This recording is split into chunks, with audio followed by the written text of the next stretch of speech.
Hi guys, my name is Jay.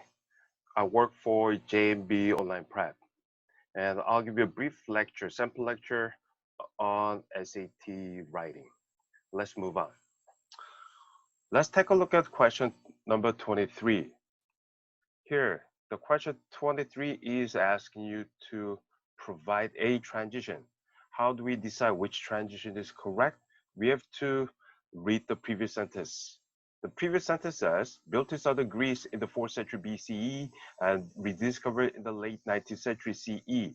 The outdoor amphitheater of Epidaurus is renowned for allowing performers' voice to carry even to the last of 55 rows.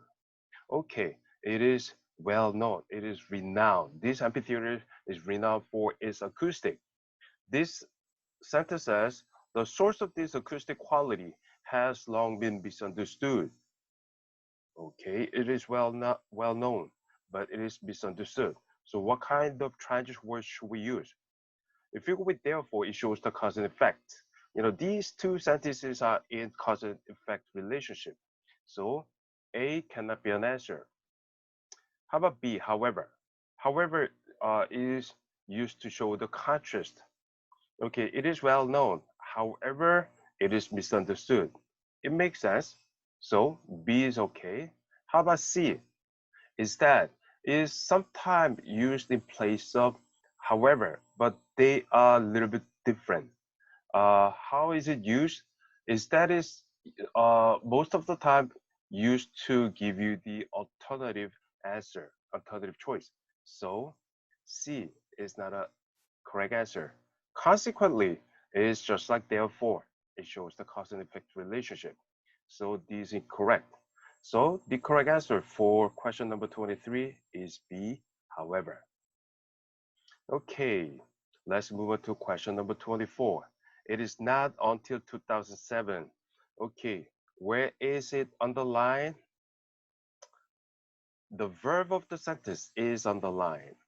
Okay, when you see the verb of the sentence underlined, what do? You have to follow specific steps. Number one, you have to check the subject-verb agreement. What is subject-verb agreement? If a subject of the sentence is singular, verb must follow the singular form. If the subject is plural, you have to use plural verb. Okay, here the subject is it, and is okay, and rest of the answer choices, they are all okay with the singular subject it. The second thing you have to check is tense. Okay, when you check the tense of the verb, you have to follow the specific steps. Number one, you have to use the time marker. What is time marker? It's a number or word that specifies the timeline. Number two, if you don't see the specific time marker, then you have to look for another verb in the sentence because you have to match the verb tenses. Technically, in an English language, you can mix match different verb tenses. Like since I was born, I have lived in the United States. I was born. It is past tense, but I have lived. This is present tense. Technically, you can mix match. But on SAT, when they ask the verb tense, this is the place where you have to match with the other verb. Many students are making such a silly mistake. So if there's no time marker, the next thing that you have to look for is another verb. Here, and then if you don't see another verb, the third step you take is checking the verb tense of the previous sentence or the following sentence. Okay, here, what do we have? We have until 2007. This is the time marker. 2007 is obviously something that happened in the past, right? So what do? Is present tense, so we cannot use is. So A is wrong. How about B? Had not been until 2007? Maybe. How about C? Would not have been. If you use would not have been, this is subjunctive mood. And when do you use I would not have been there? Actually, you were there, but because of some reason, there was chance that you could not make it to the place, right? So this is called subjunctive, contrary to the fact. So this is not the correct answer. How about D, was not? It was not until 2007 that a study by Nico de Klerk and Cindy Dekezier of the Georgia Institute of Technology demonstrated that, okay, here, what do we see there? Demonstrated past tense. And usually it is an idiom. It wasn't until blah, blah, blah that something blah, blah, blah.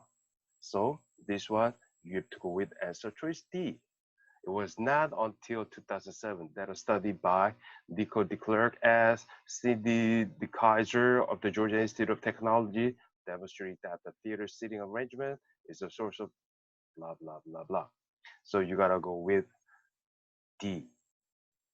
How about question number 25? Let me just clear the place. It is too cluttered, right?